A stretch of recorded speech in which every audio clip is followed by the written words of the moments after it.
itu. Ini bicara kemerdekaan bukan hal gampang, ibu bapak. Kenapa? Hampir 10 tahun terseok-seok, tertati-tati, merangkak. Kami yang mengalaminya sampai kami dipenjarakan. Jadi kami tahu persis bagaimana perjuangan yang sekarang dan Indonesia ke depan sudah terbaca dalam pandangan kami sebagai pendakwah. Kami sudah tahu apa yang ke depan bakal terjadi. Ibu bapak ini kan begini, masih dibilang kita boleh berkumpul begini, kita boleh beribadah begini, kita boleh tabligh akbar begini, karena masih ada orang-orang yang setia membela agama ini. Dan skop Medan Sumatera Utara ini kecil, dikumpul dari Lampung, Jambi, Palembang, Riau, Sumatera Utara, Nangro, Aceh, Darussalam. Voting suara kita ini kecil dibandingkan dengan Jawa Barat, Jawa Timur, Jawa Tengah. Perjuangan kita ke depan masih panjang. Tapi setidak-tidaknya media sosial sudah memberikan sumbangsi. Alhamdulillah, saya bicara di desa seperti ini, direkam oleh YouTube, nanti sebentar tersebar sampai ke Amerika, tersebar sampai ke Eropa, tersebar sampai ke Asia, tersebar sampai ke Afrika. Semua benua tercover dalam satu bidang ilmu.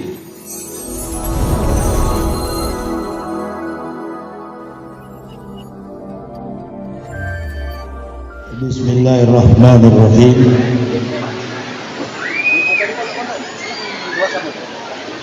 Assalamualaikum warahmatullahi wabarakatuh.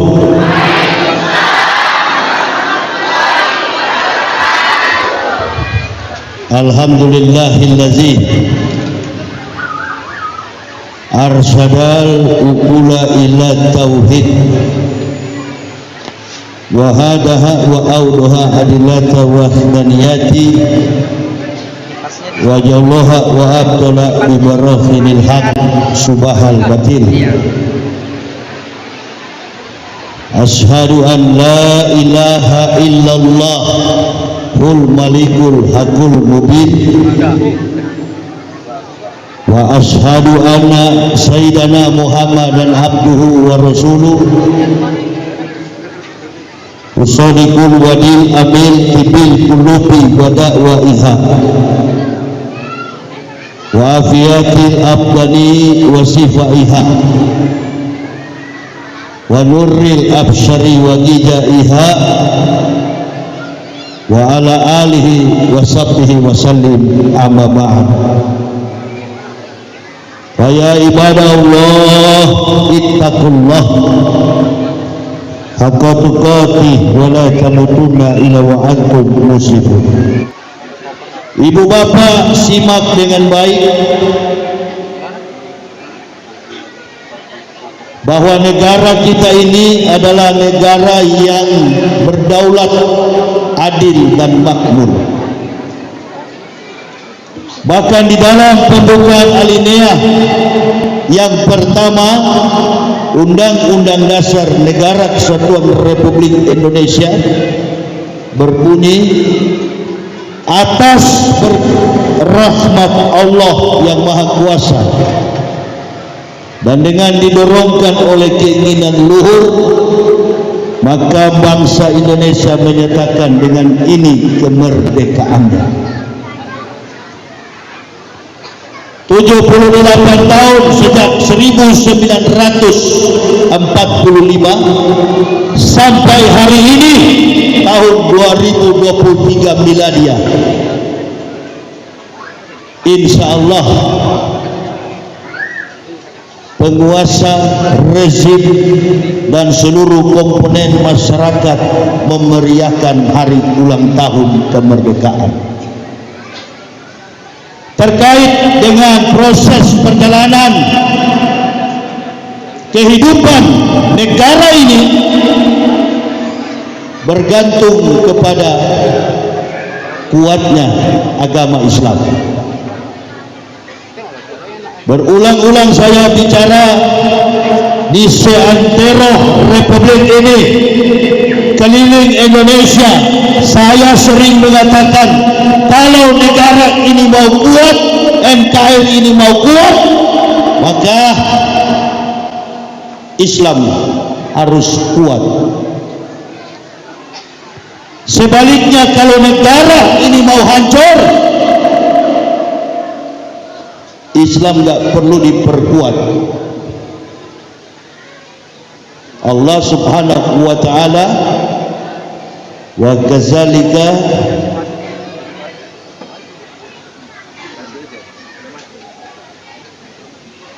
dan kata Allah, ja'alna fi kulli qaryatin aqabira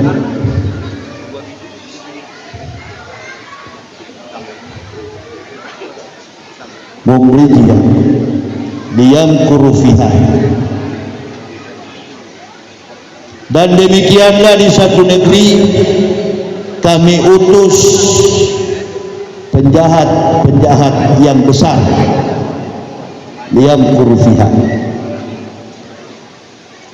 mumridiya, penjahat-penjahat yang besar, agar mereka wama yamkuruna illa bi anfusihim wa ma yashurun, agar mereka dapat menipu penduduk yang ada di negeri itu.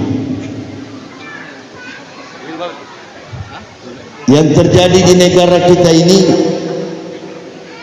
kita bertanya-tanya, hampir satu dekade, hampir 10 tahun Indonesia ini beberapa kali merayakan kemerdekaan. Hampir 10 tahun rezim yang sedang berkuasa ini tidak menunjukkan kalau kita ini merdeka.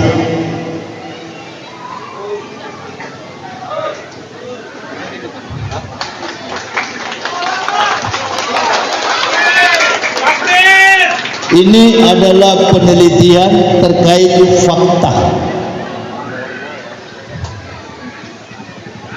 Ibu bapak perhatikan tadi, mayoritas bangsa kita ini adalah bangsa yang beragama Islam. 98% masyarakat kita ini Muslim. Tapi negara kita ini belum merdeka. 7 presiden yang berganti, mulai dari Soekarno-Hatta, presiden yang pertama, kemudian berguling, berganti dengan presiden yang kedua, Soeharto, presiden yang ketiga, B.J. Habibie, presiden yang keempat, Abdurrahman Wahid, presiden yang kelima, Megawati Soekarno Putri, anaknya Soekarno, presiden yang keenam, Susilo Bambang Yudhoyono, presiden yang ketujuh, Joko Widodo. Rentetan sejarah tentang Indonesia merdeka, dari pergerakan 30 September sampai dengan perjuangan mencapai kemerdekaan, bangsa ini tertatih-tatih dengan keringat, kekuatan, darah dan pengorbanan menjadi landasan di dalam kemerdekaan ini. Maka rakyat Indonesia menyatakan dengan ini kemerdekaannya. Para founding fathers, para founding mothers, bangsa ini sudah meletakkan tadi yang disebut falsafah negara kita, Pancasila. Kita mesti berhati-hati dalam menyampaikan dakwah ini, karena temanya ini tema kemerdekaan.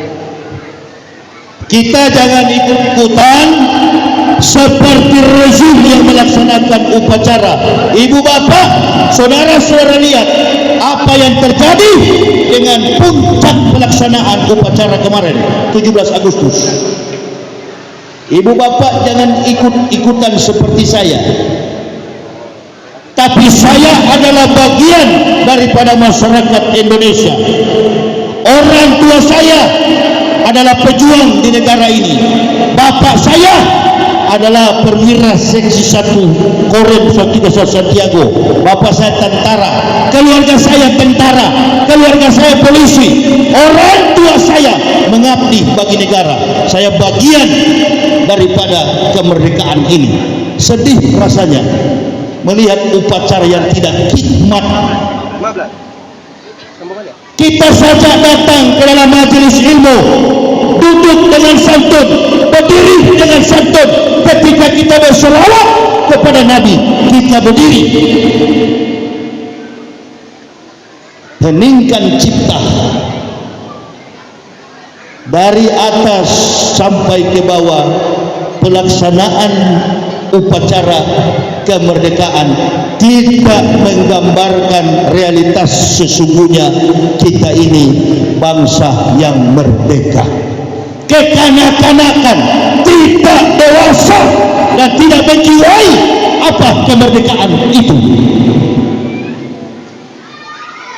Ini bicara kemerdekaan bukan hal gampang, ibu bapak. Kenapa? Hampir 10 tahun terseok-seok, tertati-tati, merangkak. Kami yang mengalaminya sampai kami dipenjarakan. Jadi kami tahu persis bagaimana perjuangan yang sekarang dan Indonesia ke depan sudah terbaca dalam pandangan kami sebagai pendakwah. Kami sudah tahu apa yang ke depan bakal terjadi. Ibu bapak ini kan begini, masih dibilang kita boleh berkumpul begini, kita boleh beribadah begini, kita boleh tabligh akbar begini, karena masih ada orang-orang yang setia membela agama ini. Dan skop Medan Sumatera Utara ini kecil, dikumpul dari Lampung, Jambi, Palembang, Riau, Sumatera Utara, Mangrove, Aceh, Darussalam. Voting suara kita ini kecil dibandingkan dengan Jawa Barat, Jawa Timur, Jawa Tengah.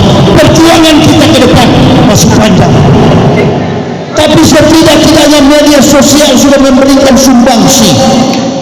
Alhamdulillah, saya bicara di desa seperti ini, direkam oleh YouTube, nanti sebentar tersebar sampai ke Amerika, tersebar sampai ke Eropa, tersebar sampai ke Asia, tersebar sampai ke Afrika. Semua benua tercover dalam satu bidang ilmu. Nah, kita mesti dengar betul-betul. Saya juga datang di sini berpikir bagaimana Islam ke depan. Antum jangan dulu pikir negara, gampang pikir negara. Ekonom senior di Jakarta pernah undang ke rumahnya, saya bertamu ke rumahnya. Ustaz datang ke rumah saya datang ke rumah beliau, ekonom senior. Tahu saya bilang namanya. Apa kata beliau? Indonesia yang posisi dan kondisinya sekarang begini, orang mengatakan Indonesia di rezim ini banyak sekali hutang sampai mencapai 10.000 triliun. Kecil bagi Indonesia itu, Ustaz. Betul, kecil. Saya ekonom senior, belum pernah jadi menteri. Karena Indonesia ini dilimpah ruahkan Allah dengan nikmat keberkahan menjadi negara yang baldatun thayyibatun wa rabbun ghafur. Negara yang kaya.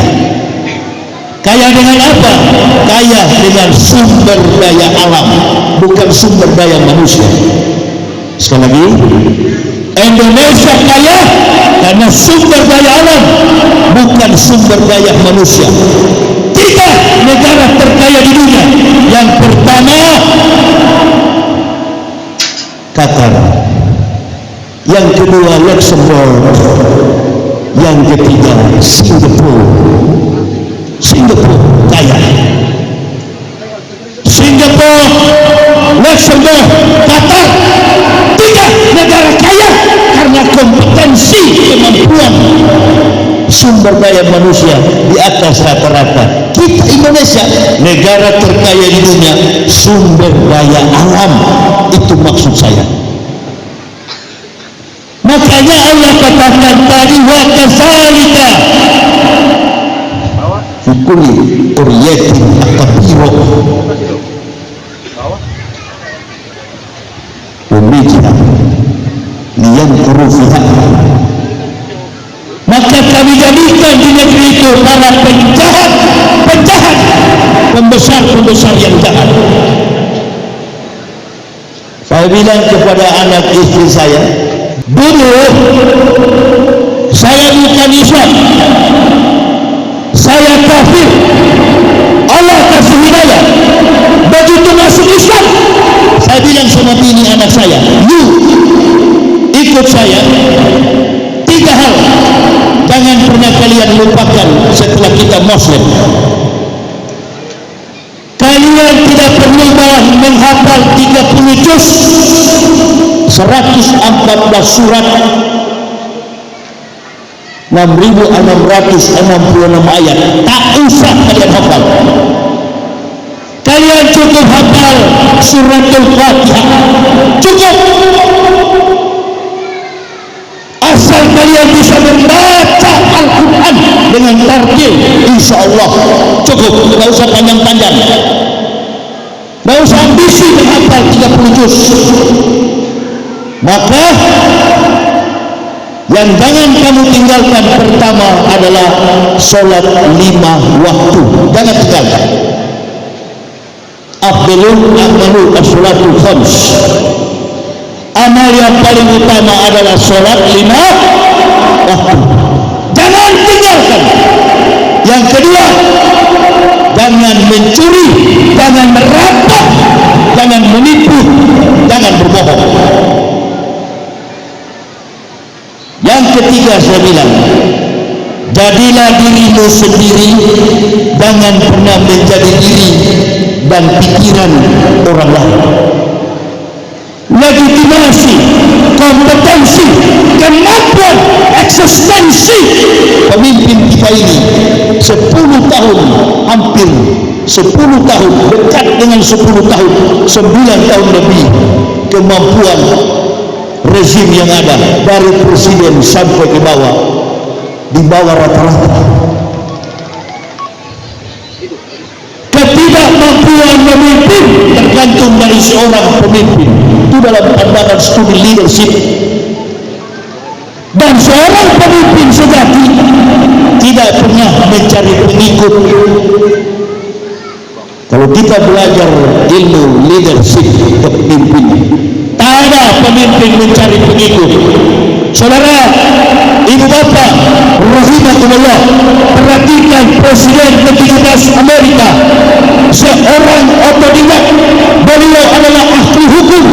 Beliau ini orang tuanya hanyalah seorang peternak, petani biasa, dan bisa mempersatukan black man, white man, kulit hitam dan kulit putih, Abraham Lincoln. Jadi pemimpin di Amerika, dia mempersatukan antara hitam dan putih, kulit hitam, negro, dan kulit putih. Ini pemimpin yang bastokan fi ilmi wal jismi al-qawiyun amin, sesuai prosedur Islam. Kita ini mengaku Islam. Tadi Ustaz tadi bilang, kemerdekaan diselip dengan kata apa tadi? Apa tadi? Tahu? Saya baru datang, saya bisa dengar. merdeka dengan dasar tauhid kemanusiaan yang adil dan beradab, diatap daripada pernyataan statement Pancasila itu ketuhanan yang maha ketuhanan yang maha esa. Kebetulan founding fathers kita ini terdiri dari beberapa agama, tapi yang paling besar pendiri bangsa ini adalah orang Islam.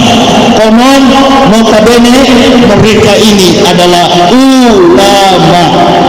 Sekali lagi, pendiri bangsa ini kebanyakan dari mereka adalah ulama. Innal ulama warasatul anbiya. Ulama itu adalah pewaris dari para nabi. Meninggal Nabi tercinta Rasulullah sallallahu alaihi wasallam. Allahumma shalli wa sallim wa barik. Bu, Pak, kalau saya bilang nama itu respon cepat, sambung cepat. Makanya kita diuji oleh Allah. 10 tahun kita diuji oleh Allah. Terkapar kita ini. Walau sikna nama asma bikuli kuryatin nazira. Negeri akan berubah kalau penduduknya mau berubah. Kita jangan salahkan Pak Jokowi, sedangkan upacara saja topinya sudah bengkok begini kemarin. Betul apa betul? Bu, boleh nggak upacara kemerdekaan pakai baju adat? Coba periksa sejarah, flashback, balik, comeback history, pulang pada sejarah. Kapan petinggi negara kita, presiden itu lembaga tinggi negara, lembaga tertinggi negara, Majelis Permusyawaratan Rakyat, yudikatif, eksekutif, legislatif. MPR lembaga tertinggi negara, baru dulu ada DPA, Dewan Pertimbangan Agung. Jadi ketika presiden berpidato sebagai pemimpin lembaga tinggi, bukan tertinggi, lembaga tinggi negara, entah kapan sudah kembali katanya presiden akan jadi lembaga tinggi. Padahal MPR yang punya karakter dan sifat posisi di situ, lembaga tertinggi negara, Majelis Permusyawaratan Rakyat. Tak ada satu presiden yang mengenakan pakaian adat. Betul apa betul? Dulu kita masih SD belajar tentang hafal provinsi.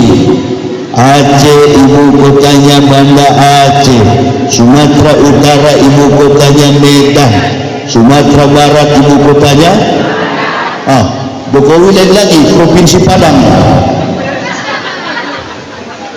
Memang sudah salah sekali ini batu ini. Mohon maaf ibu bapak, Indonesia ini kan negara yang paling santun dan beradab. Makanya saya punya kawan dari Manado bilang bajingan, bilang tolol, bilang pengecut dari persoalan. Karena bangsa kita ini santun dan beradab, santun dan beradab. Orang munafik pengkhianat Islam kalau ngomong santun, insya Allah di pasar publik masih laku. Jadi kalau ibu bapak mau suka laku supaya dapat jabatan, ibu bapak bersikap santun saja, munafik saja, pasti laku.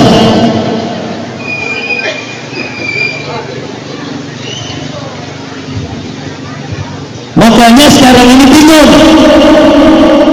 Setiap partai mencari pendukung, lari semua, sampai ada gelar satu tema di pembicaraan Indonesian Lawyers Club. Pembicaranya itu beragam politikus dan pengamat, termasuk ada Rocky Gerung tadi malam apa kemarin malam. Mereka membicarakan tentang cinta Jokowi kepada Ganjar atau kepada Prabowo. Sudahlah kalian berkelahi, kami tetap pilih Anies Baswedan. Amin ya Rabbal. Karena Anies ini merupakan arus oposan, kembali kekuatan pencerna segala kebijakan publik yang dibuang menjadi sampah di mata para pejabat, tidak diperbincangkan. Di tengah komponen masyarakat yang sedang mengadakan upacara, bukannya pidato tentang keuangan negara, bukannya pidato tentang kebobrokan mental, akhlak, moralitas pejabat, tapi yang dibicarakan adalah diri seorang leader, diri seorang pemimpin yang katanya 3 tadi itu. Saya, kata Jokowi, sering disebut Pak Lurah. Saya, kata Jokowi, sering dipanggil bodoh, dipanggil tolol, dipanggil Firaun dan lain sebagainya. Wibawa kita sebagai bangsa ini apa, ibu bapak? Dari kecil-kecil begini, tapi saya sudah tidak heran. Saya keliling Indonesia, saya sering tegur ini anak-anak kecil begini. Waktu orang lagi ceramah, waktu orang lagi ibadah, antum jangan gerak. Seperti ini contoh bagus. Saya kira di bocah-bocah ini punya mama masing-masing. Tidak mungkin ini mamanya Maryam. Maryam sudah lama wafat. Didik dari kecil, ku ampusakum wa ahlikum naroh. Peluk dia, hei, dengar, duduk diam-diam, dengar ustaz mau ceramah, you bisikan di telinga. Kalau nanti besar bertumbuh menjadi gubernur, bertumbuh menjadi menteri, bertumbuh menjadi duta besar, ambassador, bahkan insya Allah Anda bertumbuh menjadi presiden. Amin ya Rabbal. Bisik di kupingnya.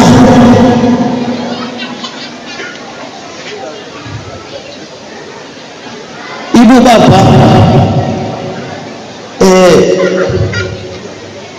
tadi saja mulai ceramah sudah pakai istilah seperti Maulana punya apa itu?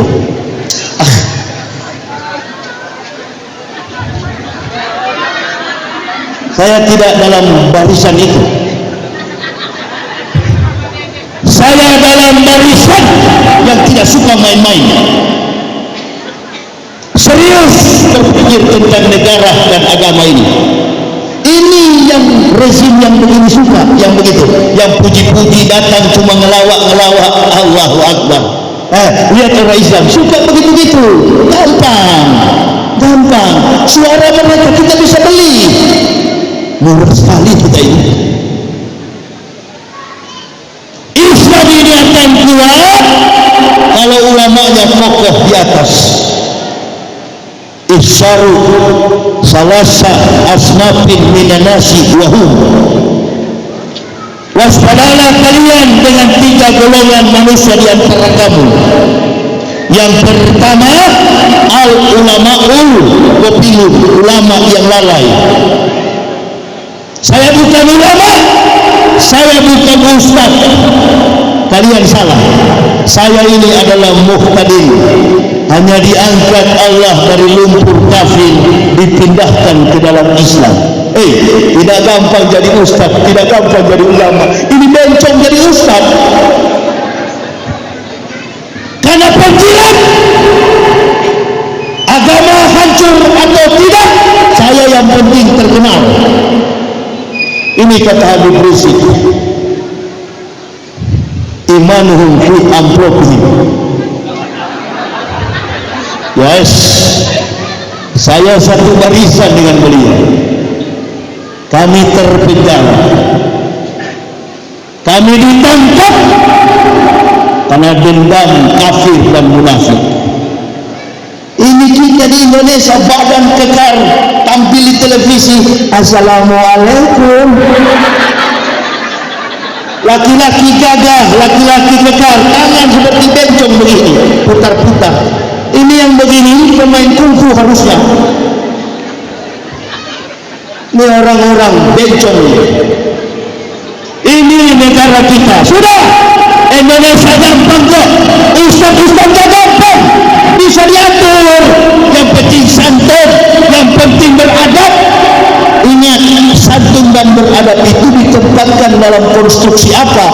Dalam elemen kehidupan, etika, secara eksologi, etika, logika, estetis. Dalam konstruksi teologisnya diletakkan dalam perilaku dan karakter untuk mengejawantahkan tugas kita.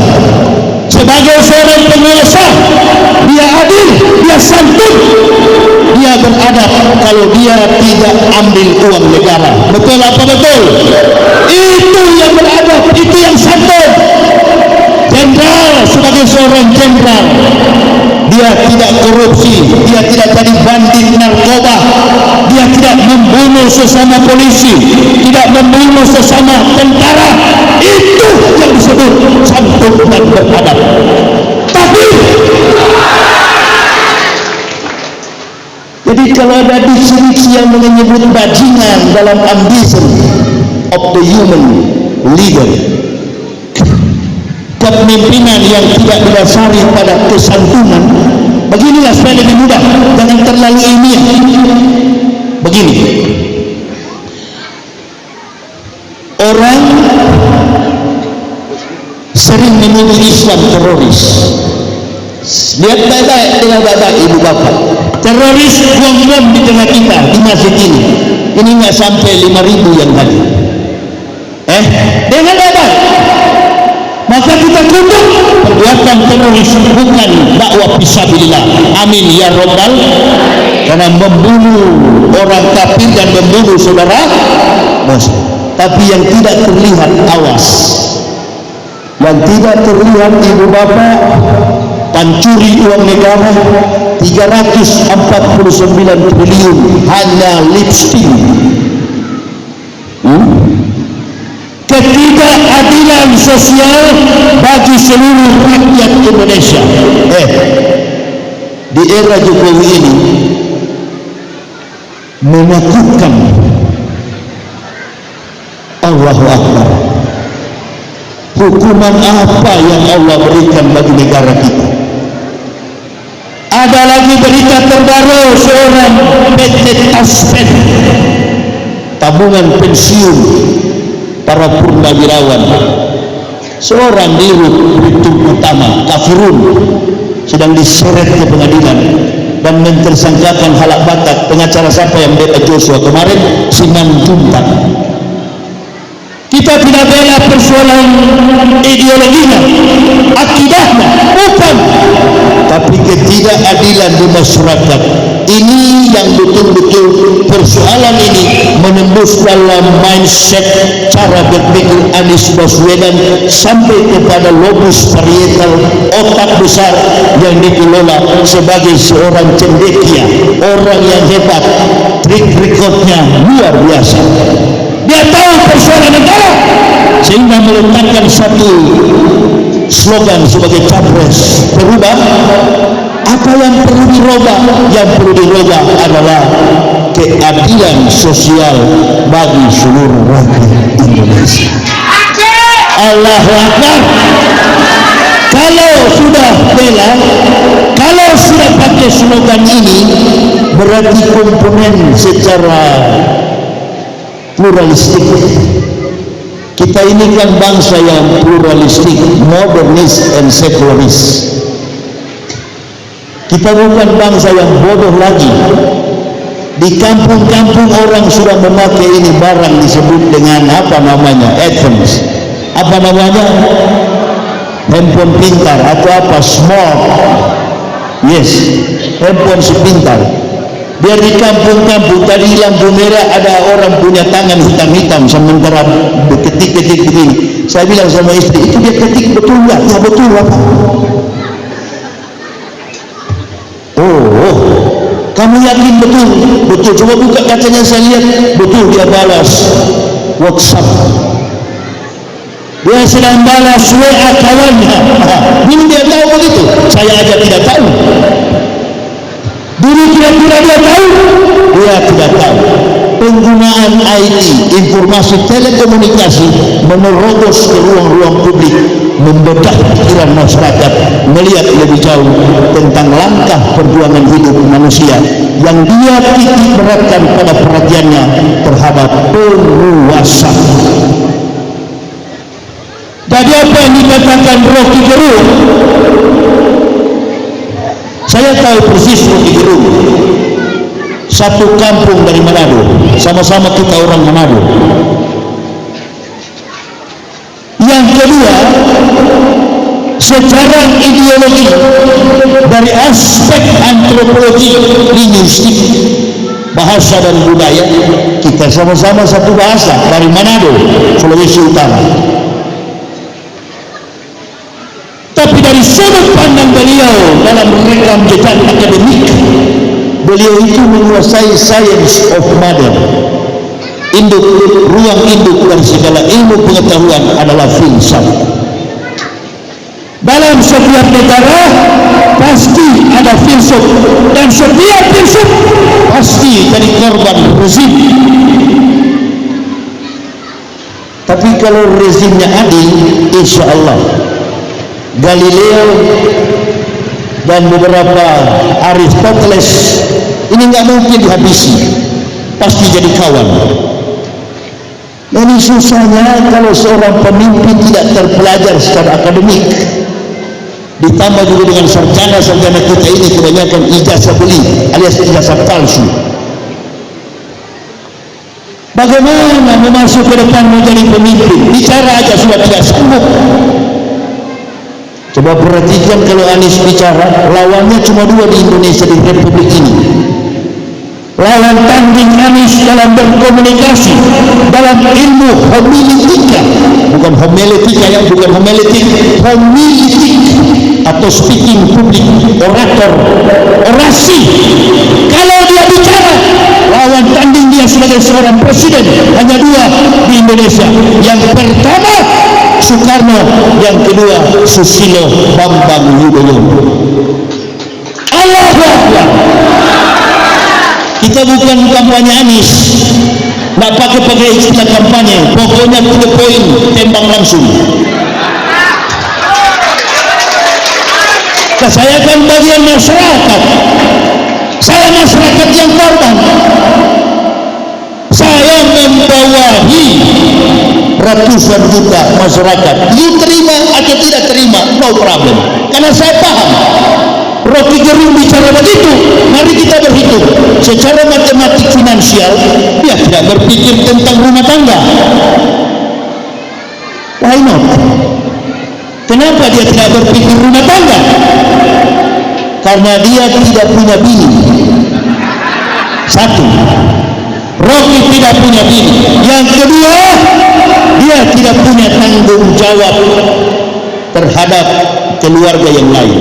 Saya tahu persis dari kakeknya sampai keluarga-keluarganya itu para akademisi. Adanya laki-laki itu seorang dekan Fakultas Eksakta Universitas Samratulangi Manado, profesor. Jadi secara finansial dia tidak berpikir duitnya. Enggak, sama-sama kita, basicnya kita adalah filsafat. Saya tahu bagaimana orang filsafat itu, dia pandang uang itu hanya seperti kertas. Kalau saya tidak ada basic filsafat, orang Indonesia ini kan suka cari kesempatan dalam kesempitan. Yang ada di pikirannya fulus uang. Kalau kita bicara uang, Indonesia itu kalau sudah terkenal, sudah menjual-jual diri, menjual-jual kemampuan. Saya kan sudah hebat, harus bayar lebih. Maka saya dari dulu berdakwah sudah 16 tahun, memilih tak pernah pakai pendamping. Dari dulu saya bertiga, pasukan saya berdakwah cuma 3, saya, istri dan anak. Anak sudah nggak bisa ikut karena dia sudah masuk sekolah. Saya bilang, kau sekolah, jangan kau buta huruf. Walaupun bapakmu bukan orang Jawa, kau tetap sekolah, karena kalau kau jadi presiden orang Jawa dulu. Betul apa betul? Kenapa orang Jawa harus jadi presiden? Karena orang Jawa punya 3 keunggulan. Yang pertama, Jawa itu sabar. Coba kalau lihat postur tubuh dan intelektual Jokowi, banyak bukan orang Jawa sepintar Jokowi, banyak selevel intelektual Jokowi, banyak. Insya Allah. Face, wajahnya, postur tubuh beliau banyak. Bahkan banyak orang yang mirip dengan Jokowi, tapi bukan orang Jawa. Ketika dia jadi orang Jawa, ini dia, baru dia jadi presiden. Wal arabtu bika subi wa tujari bil hiyanati wal ulama'u bil hasad. Boleh dari presiden karena Jawa punya keunggulan di atas rata-rata dibanding suku-suku lain. Pertama, Jawa itu sabar. Yang kedua, Jawa itu ulet. Yang ketiga, Jawa itu tidak sombong dan takabur. Dia bermain senyap, low profile. Orang Jawa terkenal sampai di Brasil. Dia tidak pernah bermusuhan dengan siapapun. Jawa itu bermain di bawah, dia nggak pernah naik ke atas. Kalaupun dia di atas, dia tidak pernah menganggap dirinya hebat. Jangan dulu tersinggung yang Jawa di sini, kawan. Coba kalau presiden dari Sumatera, presiden dari Sulawesi, Allahu Akbar, Panji Gumilang yang bikin kasus langsung tembak mati, kawan. Panji Gumilang kan yang kemarin waktu mau ditangkap polisi pura-pura mampus, pura-pura sakit, lagi patah tangan. Katanya kiai, katanya ulama, katanya syekh. Begitu ditangkap, rekeningnya diblokir. Pidato dia di depan ribuan santrinya. Ini Panji. Mas, jangan kuyo-kuyo, jangan lama-lama. Syekh tahu, katanya, Syekh tahu, pasti dikembalikan dengan cara Syekh. Bukan dikembalikan, dia ganti tempat tidur saya di Barreskrim. Kau rasa Panji, tidak ada AC di dalam, kawan. Baru kau rasa di situ. Melawan ulama, Majelis Ulama Indonesia, dia bilang hanya seperti selevel lembaga sosial masyarakat. Inna lillahi wa inna ilaihi raji'un. Kacau nih Panji Gumilang, bajingan betul ini. Jadi kata bajingan yang Rocky tunjukkan ini banyak. Pemimpin kita, pemimpin bukan cuma Pak Jokowi, tidak ditujukan kepada individu Jokowi. Rocky sudah ngomong, di dalam rumah tangga Pak Jokowi baik terhadap anak-anaknya, baik sebagai eyang, sebagai opu, sebagai opa yang baik dalam struktur rumah tangga. Tapi kinerja etos rezim Jokowi buruk itu. Ibu bapak, dalam satu risalah saya baca-baca buku, ternyata Imam Syafi'i itu punya guru yang paling hebat dari sekian banyak guru yang beliau belajar. Guru beliau itu yang paling hebat bernama Fudail bin Iyad. Fudail bin Iyad. Siapa Fudail bin Iyad? Fudail bin Iyad ini mantan perampok, mantan pencuri, mantan garong, mantan bajingan.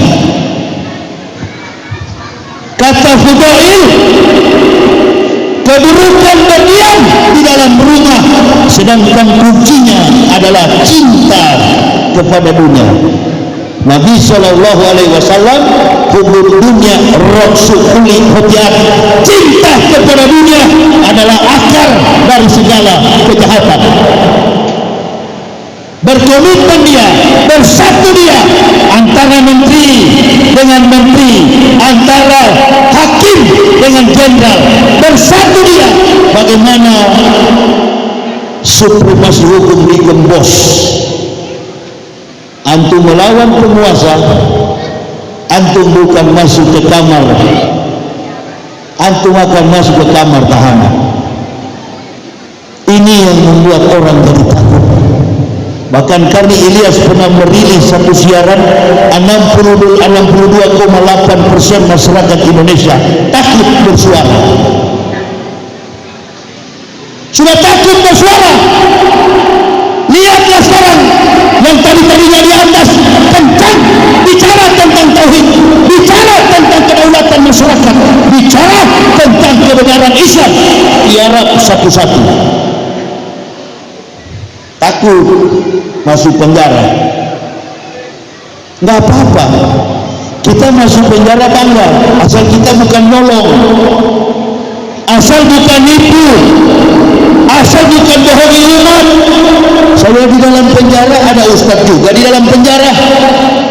Saya tanya, Ustaz, apa kasusmu? Oh, ini kiai. Dia panggil kiai sama saya. Ini kiai, kasus saya kasus biasalah, kasus umat. Iya, kasusnya pasalnya berapa? Oh, belum ada pasal kiai. Jamaah yang ngomong ke saya, Ustaz, ini pasalnya. Apa pasalnya? Bawa lari uang umroh.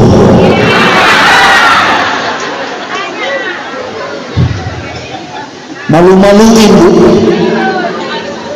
Bawa lari uang umroh, bawa lari orang punya uang haji, menipu umat, membohongi umat.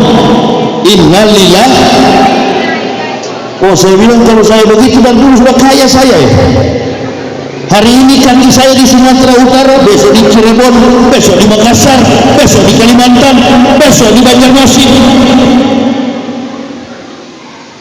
Udah kaya saya kalau begini. Sedangkan kuncinya kata Fudail bin Iyad adalah cinta kepada dunia. Itu keburukan. Kebaikan berdiam dalam satu rumah, sedangkan kuncinya adalah ikhlas. Itu bukan berarti kita tidak butuh dunia.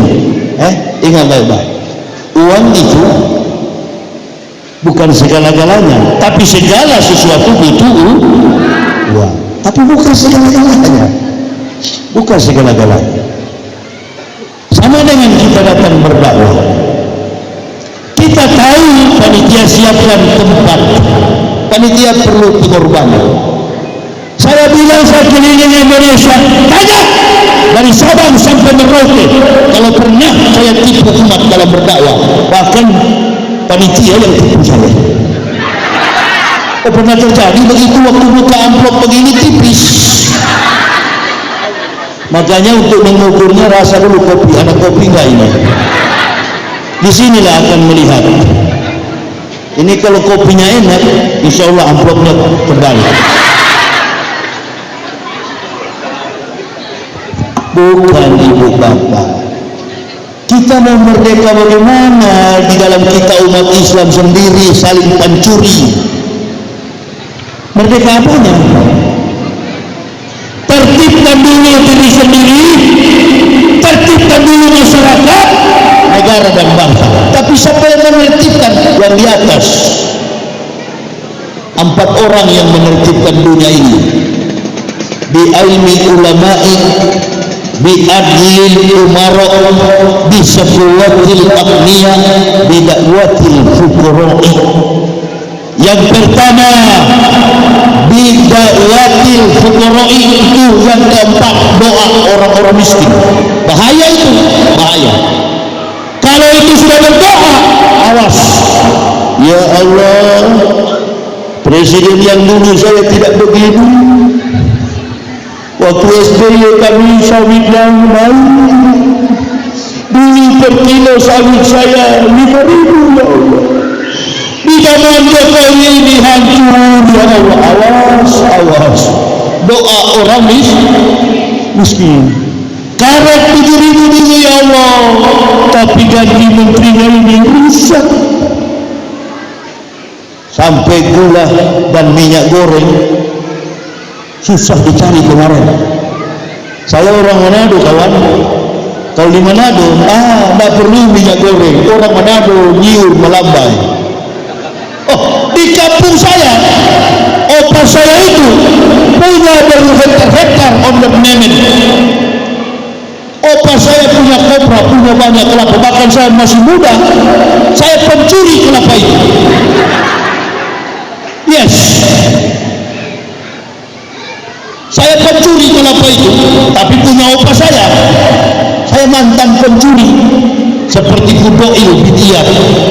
Tapi saya nggak pernah nolong barang orang lain. Saya ambil opa saya punya. Kalau hanya minyak goreng yang tidak ada, Manado tempat kopra, naik saja di pinggir rumah, bikin kelapa, cukur dia, peras dia, bikin minyak kelapa. Kaya Indonesia ini, 10.000 triliun, datang presiden baru, ada yang ngomong begini, orang nggak punya konsep di pikiran, nggak tahu tentang ekonomi, nggak tahu soal hukum, apalagi politik. Lalu dia ngomong, ini presiden berikutnya susah mengembalikan uang. Allahu Akbar ya Karim. Jangankan 10.000 triliun, 1 juta triliun. Indonesia ini cuma membalik telapak tangan. Makanya biar presiden di Indonesia ini tak tahu apa-apa, boleh bisa jadi presiden kawan.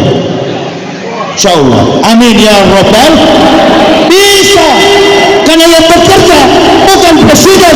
Presiden hanya menjaga attitude, presiden hanya menjaga kemampuan leadership. Berdiri bagaimana, duduk bagaimana, menggenggam mic ketika bicara bagaimana, waktu mengenakan jas wiskap, tangan tidak boleh sekasuar dengan wiskap, harus pakai tisu atau lenso sapu tangan. Ini semua adab dalam leadership. Duduk ketika makan beserta kepala-kepala negara, mulut tidak boleh ikut sendok yang cari mulut. Inilah studi leadership. Sampai seketat itu baru kita gambarkan dalam proses. Jadi sebenarnya pemimpin itu tidak berpikir soal ekonomi, tidak berpikir soal sertifikat tanah, tidak berpikir soal bahan tambang.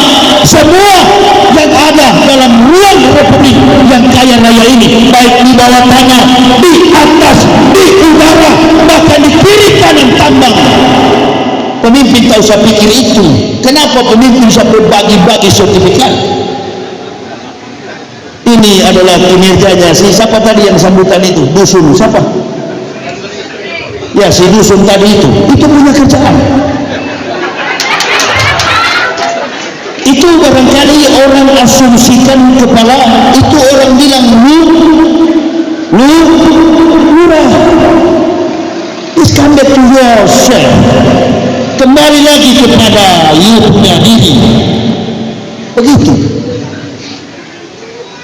Kalau antum sudah sadar saya seorang pemimpin, saya seorang leader, saya tidak perlu kerja, duduk saya komando.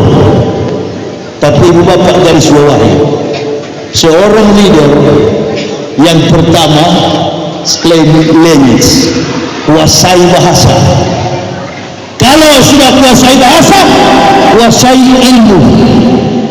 Jadi bukan cuma duduk diam, sini ekonom, sini inflasi negara bagaimana, fluktuasinya rupiah bagaimana, dolar kursnya bagaimana, itu dia di luar kepala. Dan ini Anies punya bagian.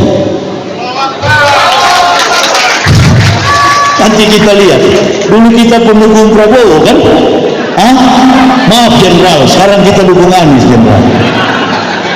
Orang tanya sama saya, Ustaz dukung Prabowo? Yes, saya dukung Prabowo. Dia punya mama Manado, bapaknya Jawa, dia orang Jawa juga. Anies Baswedan juga jawab, apalagi Ganjar Pranowo jawab. Tapi kan tiga orang ini kita cari the best, kita cari baik daripada yang terbaik. Bukan cuma cari yang baik, sebagaimana Nabi Muhammad according to Michael Hart 100 the great men in the world, Prophet Muhammad good man is number one. Itu kafir yang bilang, seorang penulis Amerika Michael Hart, dari 100 manusia terbaik di dunia, Nabi tercinta Rasulullah Muhammad Sallallahu Alaihi Wasallam duduki ranking pertama orang terbaik. Antum sendiri pakai nama Muhammad masuk penjara pancuri orang punya uang, masuk penjara pencuri orang punya uang negara. Itu dia bikin malu. Kenapa maling jadi penjahat? Makanya saya bilang kepada anak istri saya, yang ketiga, pertama jangan tinggalkan sholat, yang kedua antum jangan mencuri, yang ketiga jadilah dirimu sendiri, jangan pernah jadi diri dan pikiran orang lain. Jadi diri sendiri begitu. Kalau kamu nanti jadi pejabat, jadilah pejabat, jangan berhati penjahat. Kalau kamu jadi penjahat, jadi penjahat yang betul-betul penjahat. Jangan pura-pura berhati penjahat. Di Indonesia ini banyak pejabat berhati, itu sudah Allah gariskan dalam surah Al-An'am 1, 2, 3 tadi. Dijadikan, ditaruh di tengah-tengah kalian. Jadi Jokowi jadi presiden, sudah kita bersyukur.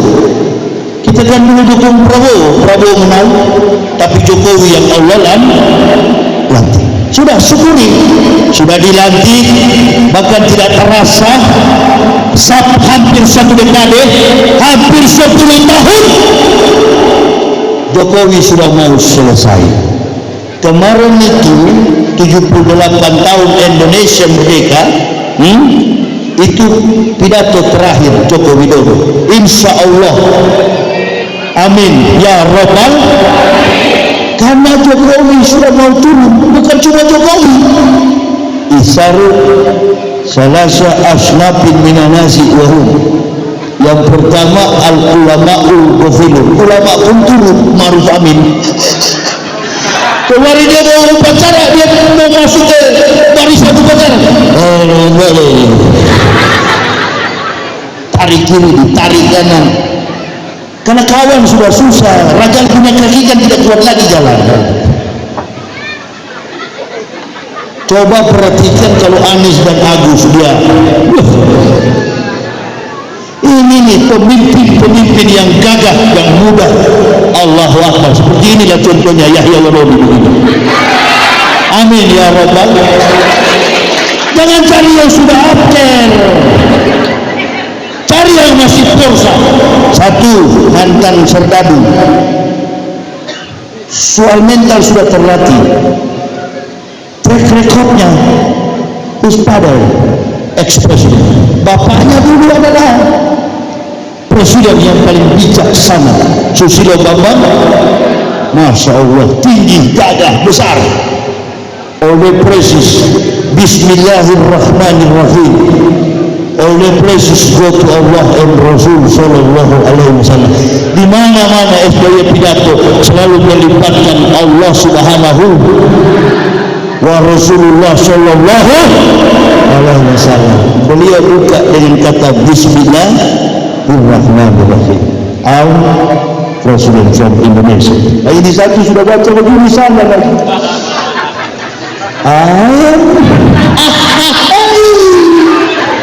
Kawan laki dulu. Makanya perlu Anies, Agus, dua-dua ini output Amerika. Output Amerika. Konsep demos and creator, konsep demokrasi. Dua-dua jago ini. Kita ustadz ini bukan tidak tahu, kita lebih kaliber dari politikus. Cuma kita selalu simpan. Politik di Indonesia ini untung-untungan. Bawa atribut Islam, bikin politik. Di sana juga bikin, bawa bendera Islam, warna Islam, bikin politik. Setelah sudah jadi politik Islam, berhantaman mereka, tidak mau bersatu. Kenapa? Apa itu masalahnya? Jadi tunggu dulu kita bicara kemerdekaan bertauhid. Partai politik Islam aja nggak bersatu. Betul atau betul? Jalan sendiri-sendiri. PKS ke sana, PAN ke sini. Tunggu dulu, PBB ke sana, ada kan PBB juga kan? Oh, semua jalan masing-masing. P3 lompat ke sana, Allahu Akbar. ABG asal bukan Ganjar, lompat semua ke sana kawan. Ini, baru ustaz-ustaz kita kebanyakan tiarap. Ya, tiarap karena nggak ada yang pinang mungkin. Saya nggak kenal tuh Anies Baswedan, nggak, wallahi. Hanya satu kali saja di Jakarta pernah ketemu, beliau sambutan saya ceramah, nggak pernah. Kemarin ada yang ditawarkan bertemu Anies makan siang, saya bilang enggak. Sama dulu dengan Prabowo, 6 kali saya diundang, nggak pernah saya datang. Saya bukan tipe pencilat, dan saya kalau sudah tahu orang ini munafik, nggak mau saya berteman.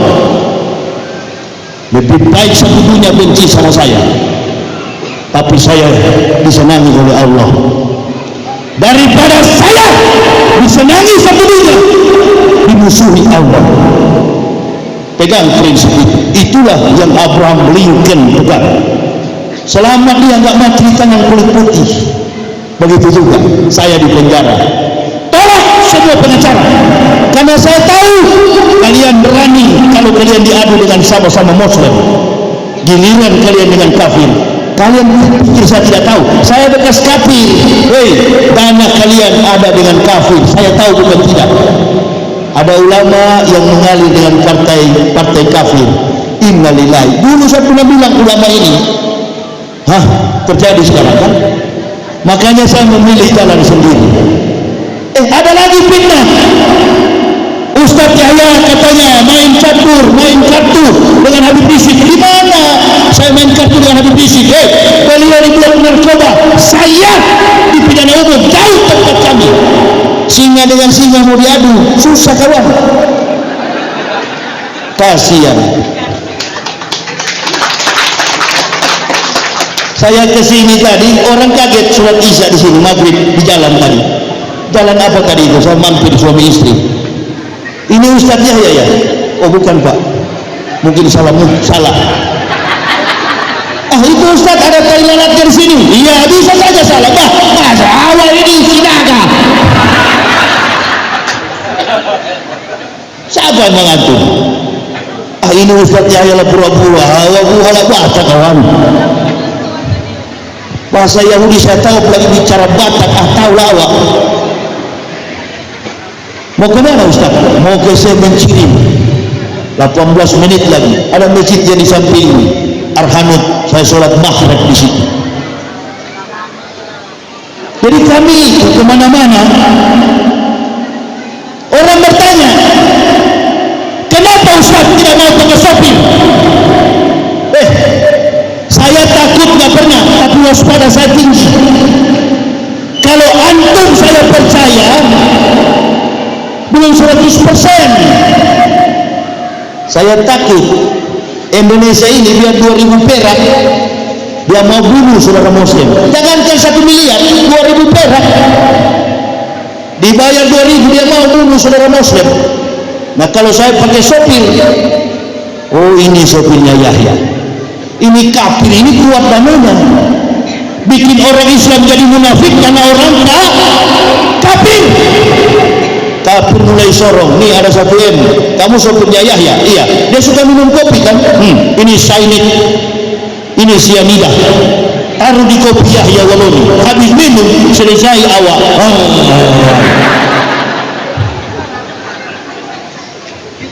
Antum bertanya-tanya kan, kenapa dah dulu Ustaz mau sendiri? Yes, antum senang sama saya karena antum belum digoyang oleh kafir.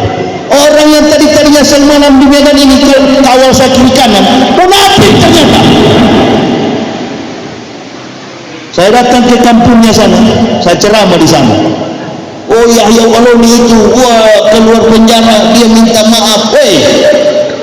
Masalah yang saya hadapi bukan seperti yang lain. Coba kita studi lagi ya. Ada yang masuk penjara karena sama-sama ormas Islam. Gus Dur masuk penjara karena sama-sama Jawa Islam. Ibu bapak, saudara-saudara, lihat ke sini. Saya berhadapan dengan satu dunia, namanya dunia Kristen.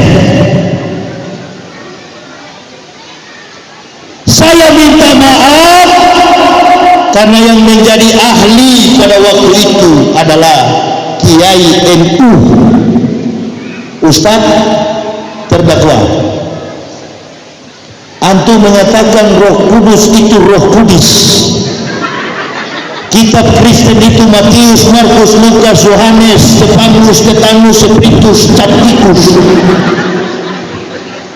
Dia kan pakai BAP dia baca. Saya mau ketawa.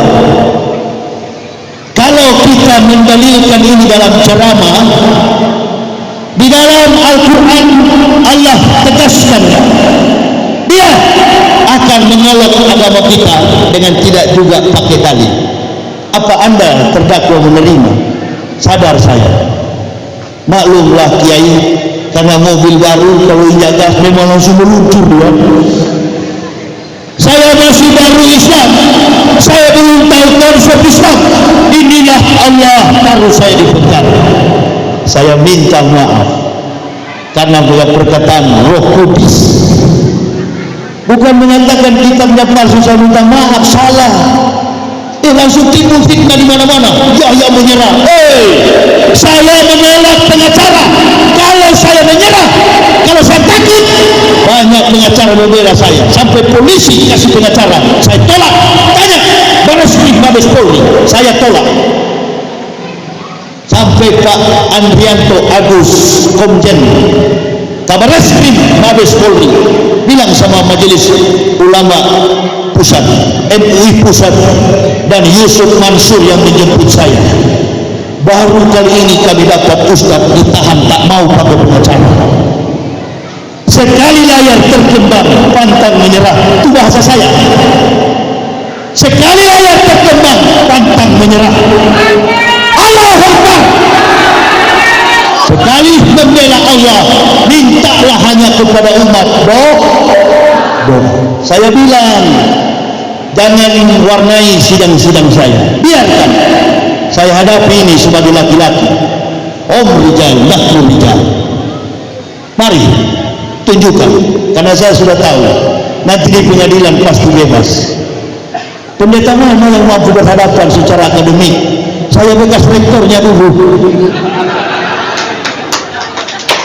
Bukan hakim kaleng-kaleng. Hakim yang periksa saya adalah Wahyu Imam Santosa yang mulia. Yang periksa Sambo, hakim yang sidangkan saya. Istri saya nggak percaya karena Ustaz Babe Haikal pernah WA ke dia, Umi beritahu Ustaz Yahya beliau itu akan dihukum 15 tahun. Saya bilang, kawan, saya pernah mengajar tentang pengantar filsafat hukum, saya pernah mengajar tentang filsafat pidana. Insya Allah adanya hukum pidana karena ada kejahatan. Wah, kejahatan apa? Crime apa yang saya buat? Bicara surga neraka, pasal yuridis mana yang mulia? Buktikan sama saya. Tidak ada, tetap kalau bebas. Pejuang itu nggak usah. Negara kita negara hukum, takut sama siapa? Pengawal harus 50 orang. Ya kalau 50 orang mati lah masjid bayar. Tak kuat masjid bayar. ibu bapak, mau betul kita atau tidak, Iqra kita bakafa binafsikal yauma alaika hasiba. Kejujuran seorang pendakwah, kejujuran seorang ulama, kejujuran seorang pemimpin, itulah bukti implementasi daripada kemerdekaan. Amin ya rabbal. Kalau sudah tidak jujur, kalau sudah pembohong, pendusta, masyarakat akan jadi pendusta. Kalau sudah pemimpin maling, masyarakat pasti jadi maling. Ini susahnya penjahat jadi pejabat, pejabat berhati. Penjahat jadi pejabat, pejabat berhati. Maksimalkan itu dalam kalkulasi matematik, filosofis, pikiran, mindset kita. Ciptakan generasi kita, generasi yang berpendidikan. Saya punya anak, setiap kali terima rapot juara, bahkan setiap wisuda cum laude. Terakhir yang kemarin konsentrasinya teknik perencanaan kota dan wilayah Unikom Bandung, terima ijazahnya cum laude. Anak saya di pesantren kelas 3 sanawiyah dari kecil, dai juara 1 mubalik Jabodetabek. Kau kasih makan apa Ustaz anak-anak ini juara? Kasih makan pecel lele Lamongan NU. Apalagi makanannya? Makanan yang kedua saya kasih makan mereka rumah makan Padang Muhammadiyah. Dua makanan itu yang membuat kami cerdas, pintar dan berakal. Apa itu? Pecel lele Lamongan NU, rumah makan Padang Muhammadiyah, nasi Padang Muhammadiyah. Nggak usah tambah-tambah dengan nasi yang lain. Ini yang terakhir. Untuk menjaga kemerdekaan, jagalah ukhuwah Islam, jagalah ukhuwah Islam. Sholat satu masjid, jangan imamnya baca suratul Fatihah, di bawah juga, di belakang juga baca suratul Fatihah.